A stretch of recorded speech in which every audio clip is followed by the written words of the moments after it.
Sreeraju P Nair, കണ്ണൂരിലെ വിവരങ്ങൾ ഒക്കെ അങ്ങും കണ്ടല്ലോ. ഇപ്പോൾ T K Govindan, M V ഗോവിന്ദനെതിരെ നടത്തിയിരിക്കുന്ന പ്രസ്താവന, അദ്ദേഹം ജില്ലാ സെക്രട്ടേറിയറ്റ് അംഗമാണ്.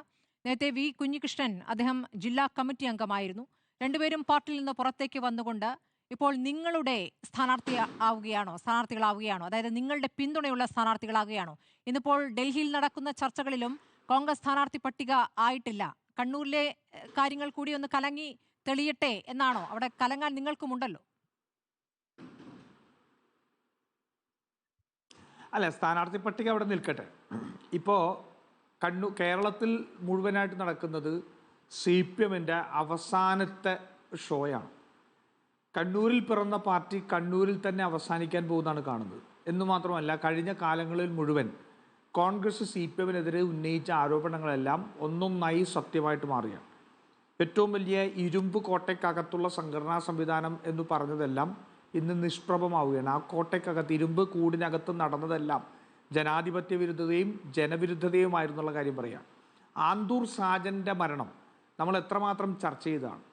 ആന്തൂർ സാജൻ്റെ മരണത്തിന് ഉത്തരവാദി ഈ ശ്യാമളയാണ്, അല്ലെങ്കിൽ ഗോവിന്ദൻ മാഷിൻ്റെ ഭാര്യയായിരുന്ന അന്നത്തെ ഈ നഗരസഭാ ചെയർപേഴ്സൺ ആണ് എന്നുള്ളത് വസ്തുതകൾ നിരത്തി കേരളത്തിൻ്റെ പ്രതിപക്ഷം മുഴുവൻ പറഞ്ഞാണ്. പക്ഷെ അന്നെല്ലാം ഈ പാർട്ടി അതിനെ പ്രതിരോധിക്കുകയാണ്. ഇപ്പോൾ അദ്ദേഹം പറഞ്ഞിരിക്കുന്നത് ഏറ്റവും ഗുരുതരമായ ആരോപണമല്ലേ?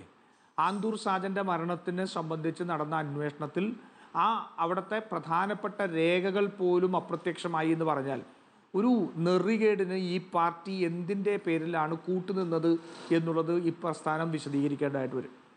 ഈ പാർട്ടിക്കകത്ത് കുടുംബാധിപത്യം എന്ന് മറ്റുള്ള പാർട്ടിയെ ആക്ഷേപിക്കുമ്പോഴും 3 പ്രാവശ്യം MLA ആയിരുന്ന ആൾ ഇപ്പോൾ ഭാര്യയെ സ്ഥാനാർത്ഥിയാക്കാൻ വേണ്ടി കാണിച്ച തിടുക്കം അല്ലെങ്കിൽ അമിത താല്പര്യം ഇന്ന് ചോദ്യം ചെയ്യപ്പെടുകയാണ്. ജി സുധാകരൻ ആലപ്പുഴയിൽ ഇത്തരത്തിലുള്ള കലാപമുയർത്തിയാണ് ജി സുധാകരൻ പുറത്തേക്ക് വന്നിരിക്കുന്നത്. കണ്ണൂരിൽ തന്നെ പയ്യന്നൂരിൽ രക്തസാക്ഷിയുടെ പേരിൽ ഫണ്ട് വെട്ടിച്ച സംഭവം പുറത്തു കൊണ്ടുവന്നത് ഇന്ന് അവിടെ അദ്ദേഹം പയ്യന്നൂരിൽ ശ്രീ കുഞ്ഞികൃഷ്ണൻ, അദ്ദേഹം ഈ CPM-ൻ്റെ മറ്റൊരു അപജയം ഈ CPM-ൻ്റെ പുറത്തു കൊണ്ടുവരികയാണ്. അപ്പോൾ സത്യം പറഞ്ഞാൽ ഇന്നിപ്പോൾ കുറച്ച് നാളുകളായിട്ട് കേരളത്തിലെ ജനങ്ങൾ മുഴുവൻ VD സതീശനിൽ വിശ്വാസം അർപ്പിക്കുന്നു, പ്രതീക്ഷയോടെ കൂടി കാണുമെന്ന് പറയുമ്പോൾ BJP-യുടെ ശൈലി കടമെടുത്ത് ഒരു സംവിധാനം മുഴുവനെ ഇറക്കി VD സതീശനെ നുണയനായിട്ട് ചിത്രീകരിക്കാൻ വേണ്ടിയുള്ള വെമ്പലിലാണ് CPM. ഒന്ന് ആലോചിച്ച് നോക്കൂ. ഇന്ന് ആ CPM എന്ന് പറയുന്നതല്ലേ ഏറ്റവും വലിയ കള്ളം? ഇന്ന് ഈ ലോകത്ത് ഏറ്റവും വലിയ കള്ളമുണ്ട് എന്ന് പറയുകയാണെങ്കിൽ ആ കള്ളം CPM എന്ന് പറയുന്ന പേര് തന്നെയാണ്.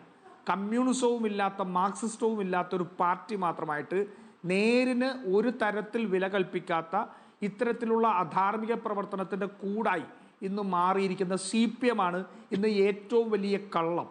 അതല്ലാതെ മറ്റ് കള്ളം അന്വേഷിച്ച് ഇവർ പോകണ്ട. യഥാർത്ഥ കള്ളം ഇന്ന് കേരളത്തിന് മുന്നിൽ CPM എന്ന പാർട്ടി തന്നെയായിട്ട് മാറിക്കൊണ്ടിരിക്കുകയാണ്. അതുകൊണ്ട് ഇത് CPM-ൻ്റെ അവസാനത്തെ പോക്കാണ്. ഇപ്പോൾ ഞാൻ നോക്കുമ്പോൾ നിങ്ങളുടെ ഒരു ലൈവിൻ്റെ താഴത്ത് പറഞ്ഞ പോലെ കേരളം ബംഗാളിലേക്കാണോ, കേരളത്തിലെ CPM ബംഗാളിലേക്കാണോ, ബംഗാളിലെ CPM കേരളത്തിലേക്കാണോ എന്ന് മാത്രമേ സംശയമുള്ളൂ. പക്ഷേ അവസാന കാലത്തെ യഥാർത്ഥ കമ്മ്യൂണിസ്റ്റുകാർ ഈ പാർട്ടിക്ക് ഉദകക്രിയ ചെയ്യാൻ പോവുകയാണ്. യഥാർത്ഥ കമ്മ്യൂണിസ്റ്റുകാരാണ് ഈ CPM-നെ ഇവിടെ പരാജയപ്പെടുത്താൻ പോകുന്നത്. ഞങ്ങൾ പറയുമല്ലോ 100 സീറ്റ്. എന്തുകൊണ്ടാണ് 100 സീറ്റ് എന്ന് പറയുന്ന വലിയ ഒരു ടാർഗറ്റ് നിങ്ങൾ മുന്നിൽ വെക്കുന്നതെന്ന് ചോദിച്ചാൽ, ഈ CPM-ൻ്റെ ജനാധിപത്യ വിരുദ്ധതയിലും ആ പാർട്ടിയുടെ ഏറ്റവും അടിസ്ഥാന മൂല്യങ്ങളിൽ നിന്ന് പോലും ഇടതുപക്ഷ മൂല്യങ്ങളിൽ നിന്നും മാറിയ ഈ പാർട്ടിയെ തീർക്കാൻ പോകുന്നത്, ഈ കേരളത്തിൽ ഇരിക്കപ്പിണ്ണം വെക്കാൻ പോകുന്നത് യഥാർത്ഥ കമ്മ്യൂണിസ്റ്റുകളും ഇടതുപക്ഷ ബോധമുള്ളവരുമാണ്. അതാണ് സംഭവിക്കാൻ പോകുന്നത്. പൊട്ടിത്തെറി എന്ന് പറയും. ഞങ്ങളുടെ സീറ്റ് ചർച്ചയെ സംബന്ധിച്ച് എവിടെയോ 1-2 പ്രശ്നമുണ്ടാകുന്നത് പർവ്വതീകരിച്ച് കോൺഗ്രസിനകത്ത് വലിയ പ്രശ്നമാണെന്ന് വരുത്തി തീർക്കാൻ ഇന്നലെയൊക്കെ ശ്രമിച്ചവർ ഇന്ന് ആ പാർട്ടി തകർന്ന് തരിപ്പണമാവുന്നത് കണ്ടുകൊണ്ട് എന്തു മറുപടി പറയും എന്നുള്ള വലിയ ആകാംക്ഷയിലാണ് ഞാൻ ഈ ചർച്ചയിലിരിക്കുന്നത്. ശരി.